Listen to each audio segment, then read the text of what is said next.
Si Maria ay isang babaeng matapang, buwang loob, matibay, matatag. Bakit ka na? Kasi siya lang ang naiwang nakatayo sa paanan ng krus. Ang mga apostoles, ang mga kalalakihan, nawala, nagsitago, natakot. Hindi si Maria. Matapang siya. Matapang siya. Siya'y naiwang nakatayo sa paanan ng krus. Sinabi nga ni Bishop Shin, in the supreme crisis in the history of our salvation, at Calvary, at the foot of the cross, the last man standing was a woman.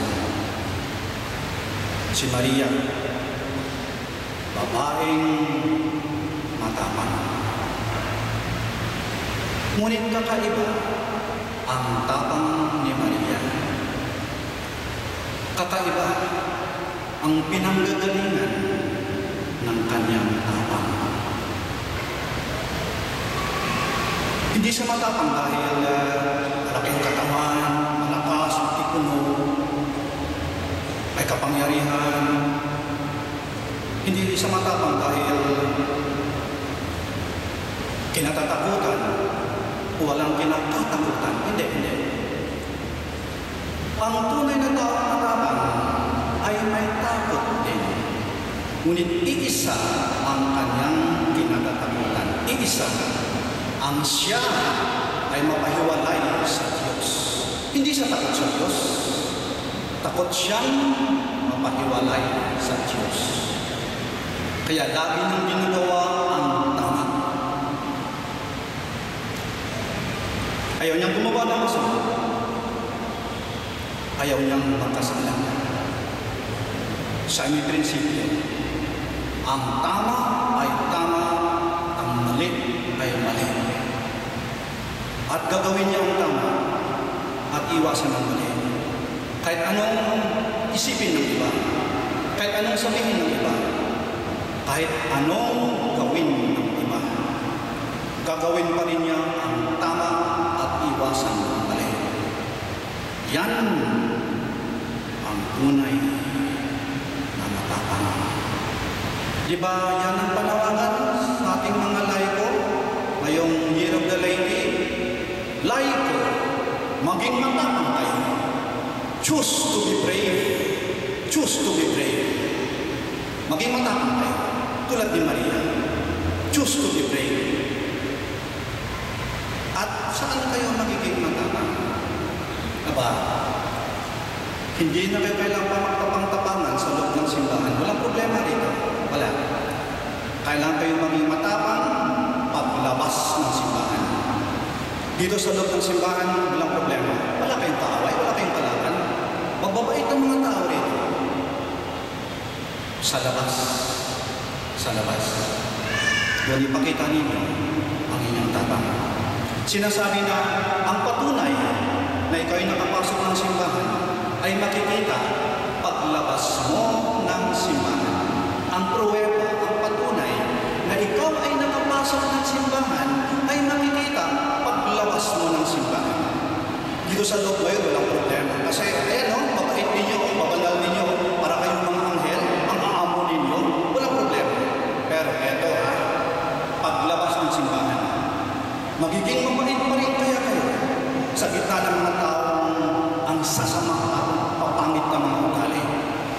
Dito sa loob ng simbahan, ayun no, ang aamo ninyo, mahinahon kayo para kayo naman ng baho. Pero paglabas ng simbahan, maging mahinahon pa rin kaya kayo sa gitna ng mga taong mga violente, nananakit, inaaway kayo, nilalait kayo. Sa loob ng simbahan, walang problema. Ayan no, mapagbigay kayo, you're very generous. Mamaya sa kolekta, dadagdagan mo yung bigay, pagbigay kayo sa loob ng simbahan. Pero mamaya, paglabas ng simbahan, maging mapagbigay pa rin kaya kayo sa binata mga taong madamot, kahaman, kanit, nangaangkin na hindi sa kanila.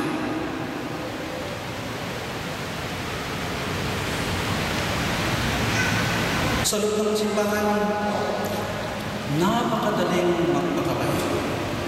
Pero dito yung lugar ninyo eh. Yung lugar ninyo sa labas. Ang simbahan, lugar natin mga pare. Ang patunay na kayo nakapasok ng simbahan ay makikita paglabas ninyo ng simbahan. Sa inyong mga tahanan, sa inyong mga opisina, sa palengke, sa trabaho, sa kalsada, sa inyong kapitbahayan, doon sa labas. Minsan, nasabi ng aming arsobispo sa Lingayen Dagupan, si Bishop Sok Pilega, sabi niya, hindi kayo magiging banal pag nagbababat kayo sa loob ng simbahan. Sinabi niya yun ha, obispo yun ha. Itong sinabi niya, hindi kayo magiging banal pag nagbababat kayo sa loob ng simbahan. Huwag niyong sabihin na, nagsisimba naman kami lagi. Mapasok kami lagi ng simbahan. Nagnanobiyan, nagrosaryo kami. Lumalapit kami sa mahal ng ina. Hinawakan namin yung manto niya. Mapasok kami lagi ng simbahan. Lumalapit kami sa kanya. Alam niyo po, ako'y nakadistino sa Manila.